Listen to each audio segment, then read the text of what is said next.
जरूरी सूचना है आप सभी स्टूडेंट्स के लिए। स्टडी फॉर सिविल सर्विसेज का Android app Google play store में आ चुका है, उसको प्लीज तुरंत इंस्टॉल कर लीजिए। और अगर आप स्टडी फॉर सिविल सर्विसेज के सिर्फ ऐप से कोई भी कोर्स, कोई भी पीडीएफ परचेज करते हैं तो उसमें अप्लाई कूपन, अगर आप ज्ञान सर जो है आप उसमें अप्लाई करते हैं, ये कूपन कोड है, तो उसमें 20% फीस तुरंत माफ हो जाएगी। मतलब 20% डिस्काउंट तुरंत उसमें लग जाएगा। ज्ञान सर लिखना है, नॉर्मली ज्ञान सर स्मॉल लेटर में है सब कुछ, कोई स्पेस नहीं, कोई कॉलम नहीं, सिर्फ ज्ञान सर GYANSIR। इस तरह से अगर कूपन कोड लगाते हैं आप ऐप में बाई करने से पहले, जो अप्लाई कूपन वाले में आता है, तो 20% का डिस्काउंट तुरंत मिलेगा। वीडियो देखिए। नमस्कार दोस्तों, बिहार जीके के एक और लेक्चर में आपका स्वागत है। बिहार जीके के 9 लेक्चर मैं करा चुका हूं, प्लेलिस्ट भी बना दी है, अच्छे से उसको प्लीज़ देख लीजिए। बीपीएससी प्री में इससे बहुत सवाल आपको देखने को मिलेंगे। ठीक है, तो चलिए अपने लेक्चर को शुरू करते हैं। 1907-8 में नीलहों के अत्याचार, मतलब ये जो नील वाले होते थे, नील की खेती के किसानों द्वारा एक गुप्त संगठन स्थापित किया गया। महेश नारायण ने बिहारी नामक समाचार पत्र के माध्यम से सरकार का ध्यान नील की जो खेती वाले थे उनकी ओर आकर्षित करा, लेकिन इसका कोई लाभ उनको नहीं हुआ। अंततः बिहार के कृषक जो नेता थे राजकुमार शुक्ला, उन्होंने इस समस्या को कांग्रेस एवं गांधी जी के समक्ष उठाने का कार्य शुरू किया। राजकुमार शुक्ला जो थे कानपुर में प्रताप समाचार पत्र के संपादक जो थे गणेश शंकर विद्यार्थी से जाकर मिलते और कृषक शोषण के बारे में बताते भी उनको। 4 जनवरी 1915 को गणेश शंकर विद्यार्थी ने प्रताप में चंपारण में अंधेरा नामक लेख का प्रकाशन किया। जो उनकी प्रताप पत्रिका थी, उसने चंपारण में जो अंधेरा करके एक लेख निकाला। और गणेश शंकर विद्यार्थी की सलाह पर ही राजकुमार शुक्ला गांधी जी से फिर मिलते हैं, साबरमती आश्रम जाते हैं कि भैया आप गांधी जी के द्वारा इनके जो शोषण हो रहा उसको ख़त्म करने का प्रयास किया जाए। लेकिन उनकी मुलाकात वहाँ गांधी जी से नहीं हो पाती है। फिर दिसंबर 1916 में लखनऊ के कांग्रेस अधिवेशन में बिहार के प्रतिनिधि के रूप में ब्रज किशोर प्रसाद जी, हरिवंश सहाय, गोरख प्रसाद, रामदयाल प्रसाद साहू, पीर मोहम्मद मुनीश और पंडित राजकुमार शुक्ल ये सब भाग लेते हैं। राजकुमार शुक्ल ने गांधी जी से चंपारण के किसानों की समस्या जानने के लिए चंपारण आने का अनुरोध भी करते हैं। और राजकुमार शुक्ल का जो जन्म है वो पश्चिमी चंपारण के चनपटिया बाजार के पास स्थित सतबरिया नामक गांव में होता है। ठीक है, लेकिन जो उनका जीवन होता है वो बेलवा कोटी के अंतर्गत मुरली भरहवा में बीतता है। मुरली भरहवा में उनकी ज़मीन मुरली भरहवा कोठी में थी, जहां एसी अम्मान नामक एक नीलवर रहता था जो क्रूर और निष्ठुर होता था। और वहीं लखनऊ अधिवेशन में चंपारण से संबंधित प्रस्ताव को पास किया गया और गांधी जी ने भी चंपारण आने के राजकुमार शुक्ल को आमंत्रित देते हैं। फिर ये नाम याद रखना, राजकुमार शुक्ल। अब गांधी जी ने अपनी आत्मकथा में लिखा, राजकुमार शुक्ला बिहार के हजारों लोगों पर से नील के कलंक को धोने के लिए कृत संकल्प थे। गांधी जी ने कलकत्ता जाने के क्रम में 9 अप्रैल 1917 को राजकुमार शुक्ला के साथ पटना के लिए प्रस्थान भी किया। और गांधी जी ने इस समय राजकुमार शुक्ला के संबंध में कहा, अनपढ़ दृढ़ निश्चय वाले एक किसान ने मुझे जीत लिया। अनपढ़ दृढ़ निश्चय वाले एक किसान ने मुझे जीत लिया। गांधी जी सबसे पहले मुजफ्फरपुर पहुंचे, जहां आचार्य JB कृपलानी गांधी जी को अपने घर पर भी ले गए। फिर 11 अप्रैल 1917 को गांधी जी ने मुजफ्फरपुर में बिहार प्लांट्स एसोसिएशन के जो मंत्री थे JM विल्सन से मुलाकात करते हैं, लेकिन उसने गांधी जी को मदद करने से मना कर देता है। वो जो JM विल्सन होता है मना कर देता है। तो गांधी जी तिरहुत डिवीज़न के जो कमिश्नर होते हैं LF मॉर्शेट से मुलाकात करते हैं, LF मॉर्शेट। अब JM विल्सन और चंपारण के जो जिला मजिस्ट्रेट होते हैं वो गांधी जी के मुजफ्फरपुर से चंपारण जाने पर रोक लगा देते हैं। पर फिर भी गांधी जी रामनवमी प्रसाद के साथ 15 अप्रैल 1917 को चंपारण पहुँचते हैं, जहाँ मोतिहारी के प्रमुख अधिवक्ता जो होते हैं गोरख प्रसाद गांधी जी को अपने घर ले जाते हैं। अब गांधी जी ने चंपारण में सबसे पहले 16 अप्रैल को जसौली जो पट्टी है, जसौली पट्टी का दौरा करने का निश्चय किया। और राजेंद्र प्रसाद की किताब के अनुसार गांधी जी सबसे पहले चंद्रिया पहुंचते हैं। कहाँ पे होते हैं? चंद्रिया। इस समय वहाँ धारा 144 लागू थी। अब धारा 144 बताइए होगा आपको, 4-5 से ज़्यादा लोग इकट्ठा नहीं हो सकते। अंततः गांधी जी को रास्ते ही में धारा 144 के उल्लंघन करते हुए दोषी करार देते, अभियोग चला देते हैं। और गांधी जी को 100 रुपये जमानत देने के लिए कहा जाता है, लेकिन उन्होंने वो देने से उसको मना कर देते हैं। गांधी जी का जो मुचलका है वो स्वयं मजिस्ट्रेट ने भरा और उन्हें रिहा कर दिया, खुद मजिस्ट्रेट ने भरा। उसके बाद गांधी जी बेतिया पहुंचे, उनके साथ ब्रज किशोर प्रसाद भी थे। गांधी जी कुड़िया कोठी होते हुए राजकुमार शुक्ला के साथ बेलवा कोठी पहुंचते हैं। इस क्रम में गांधी जी की लोकप्रियता और बढ़ती जा रही थी, लोगों की भीड़ भी बढ़ती जा रही थी गांधी जी के साथ। अतः सरकार ने आंदोलन के स्वर को नीचा करने के लिए 10 जून 1917 को एक जांच कमेटी नियुक्त कर देते हैं, जिसमें महात्मा गांधी एकमात्र सदस्य भारतीय सदस्य होते हैं। और वहीं 4 अक्टूबर 1917 को जांच कमेटी ने अपनी रिपोर्ट दी। सरकार ने रिपोर्ट का अध्ययन करने के बाद 18 अक्टूबर 1917 को प्रकाशित कर दी उस रिपोर्ट को।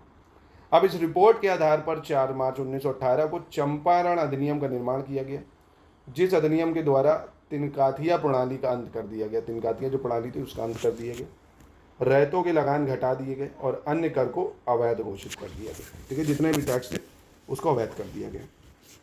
राजकुमार शुक्ला प्रारंभ से लेकर अंत तक इस आंदोलन में लड़ते रहे और 20 मई 1929 को मोतिहारी में फिर उनकी मृत्यु हो जाती है। इस तरह गांधी जी द्वारा भारत में चलाया गया प्रथम सत्य एवं अहिंसा का सत्याग्रह सफल होता है चंपारण से। ठीक है, तो ये पूरी चंपारण की कहानी थी। जो आपसे पूछ सकता है कि चंपारण के विद्रोह की क्या कहानी थी ना, चंपारण के जो आंदोलन था उस पर प्रकाश डालिए, तो आप ये थोड़े फैक्ट्स को बता सकते हो। बिहार में खिलाफत आंदोलन का क्या असर हुआ? तो गांधी जी की अध्यक्षता में दिल्ली में जो अखिल भारतीय खिलाफत सम्मेलन चालू हुआ 24 नवंबर 1919 को, जिसमें सरकार के साथ असहयोग का प्रस्ताव पारित हो कि भैया नॉन कॉपरेशन, कोई भी सरकार के साथ सहयोग नहीं करेगा। शांति उत्सव में भाग लेने के सवाल पर विचार करने हेतु पटना के अंजुमन इस्लामिया हॉल में, कहा अंजुमन इस्लामिया हॉल में 30 नवंबर 1919 को एक सभा हुई। इस सभा में हसन इमाम ने अध्यक्ष पद के लिए मौलाना शाह रशीदुल हक का नाम प्रस्तुत किया। मौलाना शाह रशीदुल हक का नाम। राजेंद्र प्रसाद ने उसका अपमान किया और मौलाना अबुल कलाम आज़ाद के नेतृत्व में भी रांची में एक ऐसा ही प्रस्ताव पास किया गया रांची में, जिसमें अंग्रेजों के साथ असहयोग की बात की गई। फिर वहीं 19 मार्च 1920 को मुसलमानों ने पूरे बिहार में हड़ताल कर ली। मुंगेर, भागलपुर, मुजफ्फरपुर, आरा, डाल्टनगंज, इसमें इसका व्यापार असर देखा गया और अप्रैल में खिलाफत आंदोलन के शीर्ष जो नेता है मौलाना शौकत अली, इनका पटना में आगमन होता है। अब उनकी सभाएं बिहार के अनेक स्थानों पर आयोजित की जाती हैं। खिलाफत आंदोलन के समर्थकों में मौलाना मजहरुल हक, कौन? मौलाना मजहरुल हक, ब्रज किशोर प्रसाद, राजेंद्र प्रसाद, मोहम्मद शफी, मौलाना नूरुल हसन और धरणधीर प्रसाद आदि, ये सब रहते हैं। ठीक है, तो बिहार में भी खिलाफत आंदोलन प्रचलित चलता है। ठीक है, अब बिहार में असहयोग आंदोलन का क्या असर पड़ता है?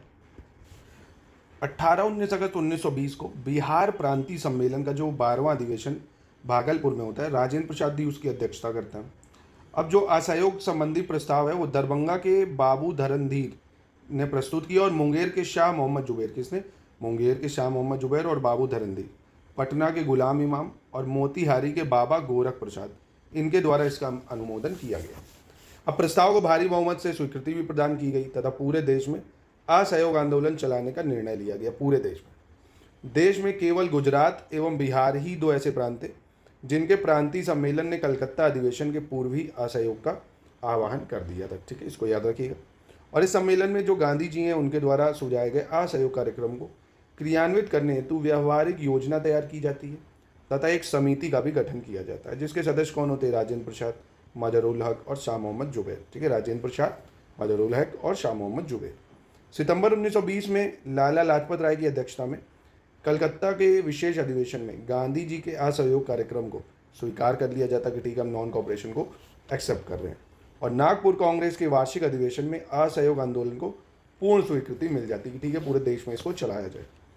इसके अंतर्गत परिषदों का जो चुनाव है उसका बहिष्कार किया जाता है और परिणाम स्वरूप मजहरुल हक, राजेंद्र प्रसाद, ब्रज किशोर प्रसाद, गोरख प्रसाद धरणधीर प्रसाद और मोहम्मद सूफी ये परिषद की उम्मीदवारी से नाम वापस ले लेते हैं।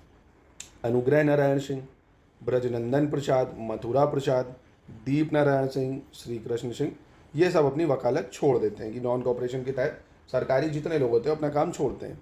और छपरा के अवैधानिक दंडाधिकारी जो होते हैं महेंद्र प्रसाद, ये भी अपने पद से त्यागपत्र देते हैं। उत्तर बिहार के किसान आंदोलन के जो नेता होते हैं स्वामी विद्यानंद, ये भी सरकारी नीतियों की आलोचना करते हैं। और वहीं पटना लॉ कॉलेज के जो छात्र हैं सैयद मोहम्मद शेर और बिहार नेशनल कॉलेज के छात्र अब्दुल बारी एवं मोहम्मद शाकी ने कॉलेज छोड़ देते हैं तथा बाद में अब्दुल बारी उग्रपंथी नेता प्रमाणित हुआ है। अब्दुल बारी और दिसंबर 1920 में अपनी अल्पकालिक बिहार यात्रा के क्रम में गांधी जी के प्रभाव स्वरूप 1921 में राष्ट्रीय स्कूल खोले जाते हैं। और 5 जनवरी 1921 को गांधी जी की इच्छा अनुसार बिहार राष्ट्रीय महाविद्यालय की स्थापना होती है, बिहार राष्ट्रीय महाविद्यालय। और 6 फरवरी 1921 को जब गांधी जी बिहार आए तो उन्होंने राष्ट्रीय महाविद्यालय एवं बिहार विद्यापीठ का औपचारिक उद्घाटन किया। बिहार विद्यापीठ के जो कुलपति हैं एवं प्रति कुलपति हैं, उनके पदों पर क्रमशः मजहरुल हक, ब्रजकिशोर प्रसाद और राष्ट्रीय महाविद्यालय के प्राचार्य के पद पर राजेंद्र प्रसाद आसीन होते हैं। जुलाई 1922 तक मुंगेर में ही केवल 6 राष्ट्रीय विद्यालय खोले गए और बाल गंगाधर तिलक के देहांत पर तिलक स्वराज कोष की स्थापना की गई। अब इसके लिए बिहार प्रादेशिक कांग्रेस की कमेटी ने, किसने? बिहार प्रादेशिक कांग्रेस कमेटी ने एक तिलक स्वराज कोष समिति का गठन किया, जिसके संयोजक कौन थे? श्री कृष्ण बाबू बनाए गए और 1921 के अंत तक भारत का क्रांतिकारी आंदोलन ऊंचे शिखर पर पहुंच चुका था। अंततः भारतीय जनता के साथ साथ बाद में बिहार में भी आंदोलन का काफ़ी असर देखा जा रहा था और ऐसे में आंदोलन को दबाने के उद्देश्य से जो ब्रिटिश साम्राज्यवादी हैं, उन्होंने स्वयं युवराज प्रिंस ऑफ वेल्स को भारत भेजा। किसको? युवराज प्रिंस ऑफ वेल्स को। ठीक है। फिर 22 दिसंबर 1921 को जब प्रिंस ऑफ वेल्स पटना आए, तब पूरे शहर में हड़ताल भी हुई इसको लेके। बिहार छात्र सम्मेलन ने अपने 16वें अधिवेशन में हजारीबाग में सरला देवी की अध्यक्षता में, किसकी? सरला देवी की अध्यक्षता में प्रिंस ऑफ वेल्स के बहिष्कार का निर्णय लिया और विरोध की इस कार्रवाई में बिहार के अनेक नेता गिरफ्तार भी हुए और उन पर कठोर अत्याचार भी हुए। इसका वर्णन मजहरुल हक ने अपना जो पत्र है द मदरलैंड, उसमें किया भी है, द मदरलैंड में। ठीक है। अब देखते हैं बिहार में सविनय अवज्ञा आंदोलन का क्या प्रभाव पड़ा। तो सविनय अवज्ञा आंदोलन पता होगा, 12 मार्च 1930 को गांधी जी ने 78 अनुयायियों के साथ साबरमती आश्रम से दांडी यात्रा प्रारंभ करते हैं 24 दिन की, और 24 दिन के बाद 200 मील की पैदल यात्रा ये होती है। ये फैक्ट याद रखना, 12 मार्च 1930 को 78 अनुयायियों के साथ साबरमती से दांडी 24 दिन की, 200 मील की। ठीक है। 6 अप्रैल 1930 तक ये चलती है। अब गांधी जी दांडी पहुंचकर नमक बनाकर नमक कानून का उल्लंघन करते हैं। दांडी मार्च में गांधी जी के साथ बिहार के कौन होता है? गिरिवरधारी चौधरी। कौन? गिरिवरधारी चौधरी, कारो बाबू। शीघ्र यह उल्लंघन बिहार के लगभग सभी क्षेत्रों में फैल जाता है। इस आंदोलन का जो नेतृत्व है वो पटना में जगत नारायण लाल, कौन? जगत नारायण लाल, दरभंगा में सत्यनारायण सिन्हा और चतुरानंद दास, मुंगेर में श्री कृष्ण सिंह और नंद कुमार सिंह, ये सब करते हैं।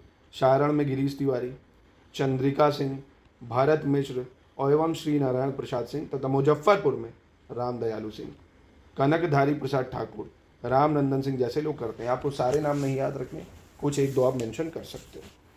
4 मई 1930 को गांधी जी गिरफ्तार होते हैं और बिहार में श्री कृष्ण सिंह सहित अन्य प्रमुख नेताओं को भी गिरफ्तार कर लिया जाता है।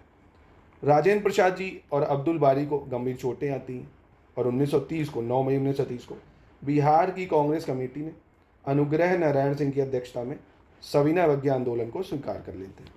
अब इस आंदोलन के दौरान बिहार में चौकीदारी करबंदी आंदोलन काफ़ी लोकप्रिय होता है और नमक आंदोलन में पटना के नखास पिंड आंदोलन में महत्वपूर्ण भूमिका निभाते हैं। कौन? नखास पिंड। 16 अप्रैल 1930 को नमक कानून भंग करने के लिए पटना के नखास पिंड नामक स्थान को चुना जाता है। किसको? नखास पिंड नामक स्थान को। और नखास पिंड चलो का नारा भी दिया जाता है। पटना नगर कांग्रेस कमेटी के जो सचिव हैं और अंबिका कांत सिंह के नेतृत्व में कांग्रेस कार्यालय सत्याग्रहियों को जुलूस नाखस पिंड की ओर खाना होता है। ठीक है, मतलब नाखस पिंड की ओर ज़्यादा होता है, खाना नहीं हुआ, जाना कर लेना इसको। यह आंदोलन 16 अप्रैल से 21 अप्रैल 1930 तक यहाँ चलता है और इस समय एक और जुलूस रामव्रत बेनीपुरी के नेतृत्व में नाखस पिंड की ओर निकलता है। पटना के अलग अलग स्थानों पर प्रदर्शनकारियों को रोका जा रहा होता है, बंदी बनाया जा रहा होता है। कई स्थानों पर आंदोलनकारियों पर लाठीचार्ज भी होता है, कौन? जिसमें प्रोफेसर अब्दुल बारी घायल भी हो जाते हैं। बेनीपुरी जी, रामनाथ और अंबिका कांत सिंह को गिरफ्तार करके 6-6 महीने की सजा भी होती है। इसके विरोध में जो हसन इमाम है, इनकी अध्यक्षता में पटना के भंवर पोखर मैदान में एक सभा का भी आयोजन किया जाता है, जिसका आयोजन राजेंद्र प्रसाद, अली इमाम और सचिदानंद सिन्हा द्वारा करा जाता है। चौकीदार करबंदी आंदोलन जो है 1930 ईस्वी में सबसे पहले मुंगेर, भागलपुर, सिवान, इन सब जिलों में शुरू होता है। इन जिलों में लोगों ने चौकीदारी कर देना बंद कर दिया और चौकीदारों को त्यागपत्र देने के लिए बाध्य करा गया। अब यह आंदोलन दरभंगा, पटना, शाहबाद, चंपारण, मुंगेर, पूर्णिया, इन सब क्षेत्रों में फैलता है, जहां लोगों ने चौकीदारी कर देना बंद कर दिया और 31 मई 1930 को चौकीदारी कर के विरोध में भागलपुर के बिहपुर गांव में स्वयंसेवकों का नियमित प्रशिक्षण शिविर प्रारंभ करते हैं, जिसे अवैध घोषित कर दिया जाता है और पुलिस द्वारा कांग्रेस आश्रम पर कब्जा भी करा जाता है। फिर डॉक्टर राजेंद्र प्रसाद और अब्दुल बारी ने इसका विरोध भी करा और बिहार में विशाल रैली ये लोग आयोजित करते हैं, पर पुलिस बहुत लाठी बरसाती इन पे, जिसमें राजेंद्र प्रसाद और अब्दुल बारी को काफ़ी गंभीर चोटें भी आती हैं। 30 जून 1930 को कांग्रेस के अवैध संस्था घोषित कर दिया जाता है कांग्रेस को, और 5 जुलाई 1930 को राजेंद्र प्रसाद को गिरफ्तार कर लिया जाता है और बीरपुर थाने के लगभग 130 चौकीदारों ने इस घटना के विरोध में त्यागपत्र भी दे देते हैं। 9 मई 1930 को बिहार प्रदेश कांग्रेस कमेटी ने विदेशी वस्त्र और शराब की दुकानों के आगे धरना देने का प्रस्ताव पारित करते हैं और इस प्रस्ताव से प्रेरित होकर छपरा जेल के कैदियों ने विदेशी वस्त्र को पहनने से इनकार कर दिया और स्वदेशी वस्त्र की मांग करी। और वहीं स्वदेशी वस्त्र नहीं मिलने पर इन कैदियों ने कई दिनों तक नंगे रहने का भी निश्चय किया कि भैया नहीं तो हम नंगे रहेंगे, इसीलिए इसको नंगी हड़ताल भी कहा गया 1930 को। जो भी कैदियों के इस आचरण के आगे विवश होकर जेल प्रशासन ने स्वदेशी वस्त्र उपलब्ध कराने पड़े इनको खुद ही। और 12 मार्च 1931 में पटना में राजेंद्र प्रसाद की अध्यक्षता में सभा हुई जिसमें राजनीतिक कैदियों को तत्काल रिहा करने की मांग करेगी। जितने भी पॉलिटिकल प्रिजनर हैं, राजनीतिक कैदी मतलब भैया जो डिमांड कर रहे हैं है ना कि भारत की आज़ादी करो, राजनीति में सक्रिय है ना, आम जनता की बात नहीं हो रही, जो क्राइम मतलब करके जा रहे हैं उनकी बात नहीं है, मतलब आज़ादी के लिए जो डिमांड करा आप उसको जेल में डाल रहे हो, उनकी मांग हुई। 23 मार्च 1931 को भगत सिंह एवं उनके साथियों को फांसी दिए जाने के कारण पटना सहित पूरे राज्य में बहुत ज़्यादा विरोध प्रदर्शन हुआ और 26 मार्च को पटना में पूर्ण हड़ताल भी हुई। 28 दिसंबर 1931 को महात्मा गांधी गोलमेज सम्मेलन से निराश होकर भारत लौटते हैं और पुनः आंदोलन को तेज करने का आह्वान करते हैं क्योंकि कुछ हाथ नहीं आता गोलमेज सम्मेलन से। और फिर जनवरी 1932 को राजेंद्र प्रसाद, ब्रज किशोर प्रसाद, कृष्ण वल्लभ सहाय, जगत नारायण दास, मथुरा प्रसाद प्रजापति मिश्र जैसे नेताओं को गिरफ्तार कर लिया जाता है। 7 जनवरी को श्री कृष्ण सिंह, रामधारी सिंह, तेजस्वी प्रसाद एवं राम प्रसाद गुप्ता को, 9 जनवरी को निरापण मुखर्जी को गिरफ्तार करके 26 जनवरी को पूरे प्रांत में स्वाधीनता दिवस मनाया जाता है। 26 जनवरी को, ठीक है, वही जो बाद में एक चल के गणतंत्र दिवस बना, ठीक है। तो ये था दोस्तों बिहार की कुछ इंपॉर्टेंट घटनाएं। अब बिहार में व्यक्तिगत सत्याग्रह, भारत छोड़ो आंदोलन, इसको नेक्स्ट टॉपिक में हम लोग कवर करेंगे। प्लीज़ इसको अच्छे से करिए, नोट्स बना लीजिए, आपके मेंस और प्री दोनों के टॉपिक कवर हो जाएंगे सारे।